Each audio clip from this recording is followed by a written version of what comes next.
मित्रों, आज केजरीवाल का एक बहुत ही विचित्र वक्तव्य आया है कि सीए के आने से बाहर के लोग नौकरी लेंगे। ये कौन सा तर्क है? ये जो हिंदुस्तान में लोग आए हैं, ये कौन है? ये अपने आस्था के नाम पर प्रताड़ित होकर आए हैं। पाकिस्तान, बांग्लादेश, अफगानिस्तान से, और वो इसलिए प्रताड़ित हुए कि उनकी आस्था दूसरी थी। वो हिंदू थे, सिख थे, क्रिश्चियन थे, पारसी थे। तो भारत तो एक प्रकार से इस तरह से प्रताड़ित लोगों के लिए अवसर देता है ना, और यही रह रहे हैं ना वो बड़ी संख्या में। तो क्या उनको कानूनी माध्यम से नागरिकता का संरक्षण देना भारत का नैतिक, संवैधानिक और सांस्कृतिक अधिकार है या नहीं? न किसी की नौकरी ली जाएगी, न किसी की नागरिकता ली जाएगी। ये बात हम बहुत स्पष्ट रूप से कहना चाहते हैं। लेकिन केजरीवाल जी, वोट बैंक की प्रत्याशा में आप कहां तक जाएंगे?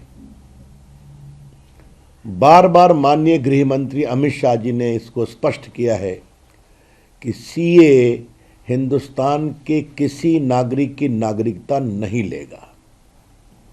सीए कानून का हिंदुस्तान के किसी भी नागरिक के बारे में कोई संबंध नहीं है। न हिंदुस्तान में रहने वाले किसी की नागरिकता छीनेगा, न किसी को नागरिकता देगा। ये केवल और केवल वो लोग जो अपनी आस्था के नाम पर प्रताड़ित होकर पाकिस्तान, बांग्लादेश, अफगानिस्तान आदि से आए हैं, उनको नागरिकता देता है। और गृह विभाग ने भी बाकायदे एक स्टेटमेंट इशू किया है कि सीए देश के मुसलमानों के विरोध में कुछ नहीं कहता। तो ये फिर बिना मतलब का प्रोपेगेंडा क्यों किया जा रहा है? और सबसे आश्चर्य की बात है कि ये कौन लोग हैं जो रोहिंग्या के पक्ष में खड़े होते हैं और कहते हैं कि उनको अवसर दो, उनको अधिकार दो, और जो प्रताड़ित होकर हिंदुस्तान में दर दर भटक रहे हैं, पीड़ा की जिंदगी जी रहे हैं, जिल्लत की जिंदगी जी रहे हैं।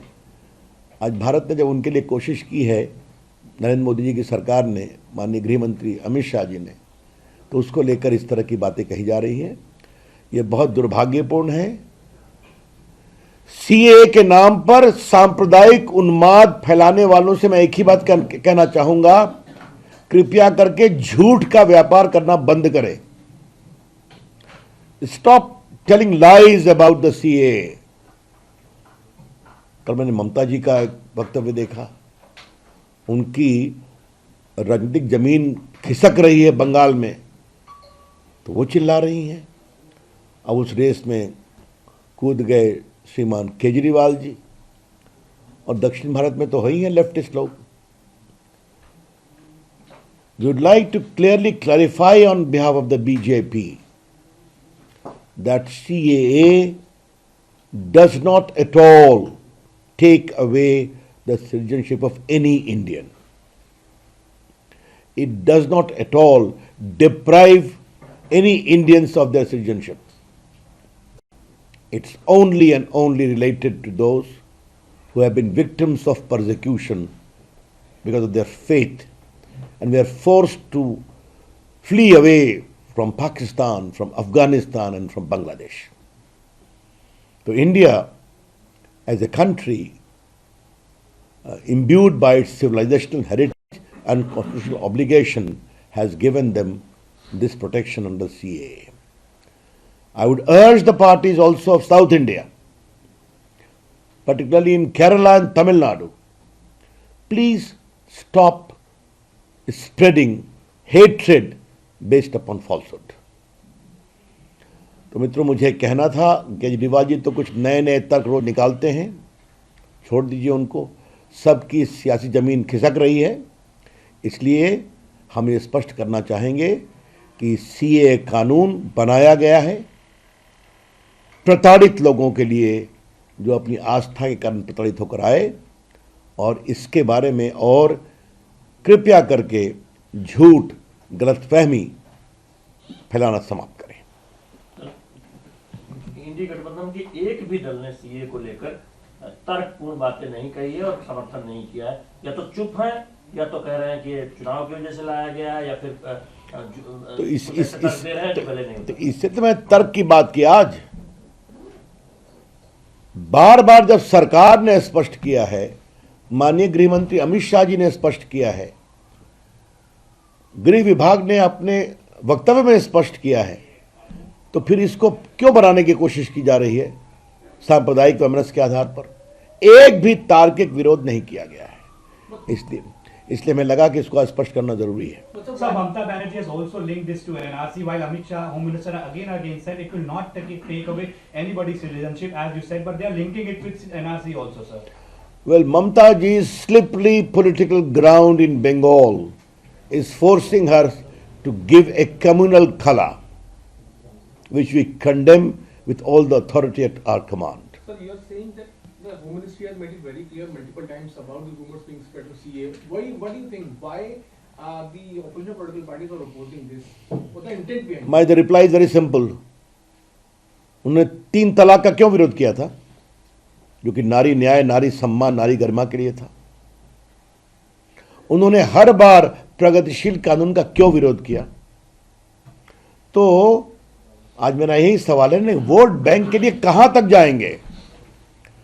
What is the extent to which they are willing to degenerate themselves in pursuit of vote bank politics?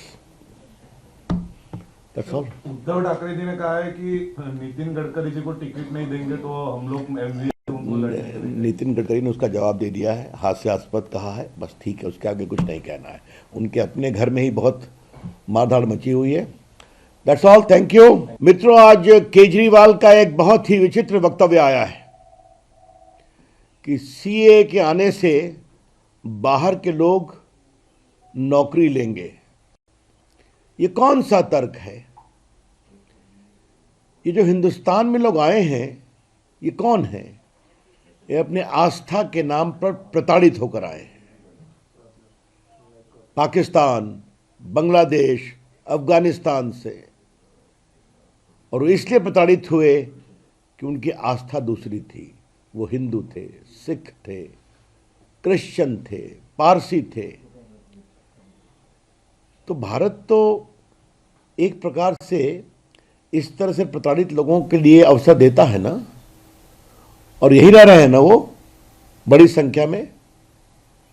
तो क्या उनको कानूनी माध्यम से नागरिकता का संरक्षण देना भारत का नैतिक, संवैधानिक और सांस्कृतिक अधिकार है या नहीं? न किसी की नौकरी ली जाएगी, न किसी की नागरिकता ली जाएगी। ये बात हम बहुत स्पष्ट रूप से कहना चाहते हैं। लेकिन केजरीवाल जी, वोट बैंक की प्रत्याशा में आप कहां तक जाएंगे? बार बार माननीय गृह मंत्री अमित शाह जी ने इसको स्पष्ट किया है कि सीए हिंदुस्तान के किसी नागरिक की नागरिकता नहीं लेगा।